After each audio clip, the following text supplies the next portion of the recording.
sudah tahu bersama bahwa saat ini Kota Makassar di tengah pandemi yang sudah tidak asing lagi bagi kita, COVID-19. Bulan-bulan sebelumnya Kota Makassar berada pada level 4,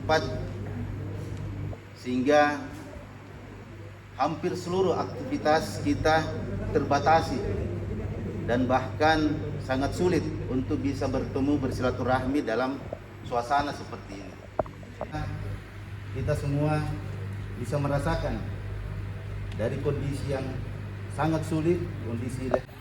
Dan syukur juga saya ucapkan terima kasih atas kehadiran para pimpinan perusahaan maupun Bapak Kepala Dinas yang hadir pada hari ini.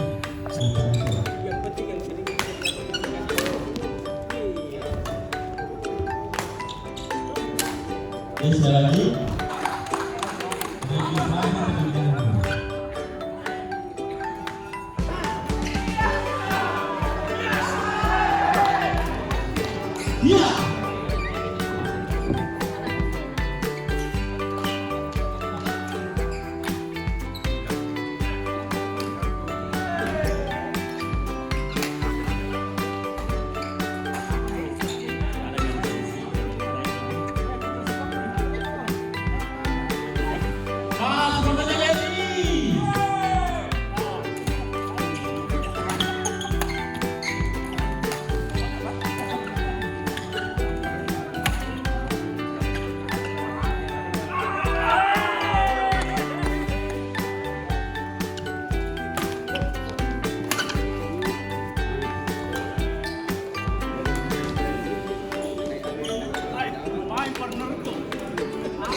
Terima kasih.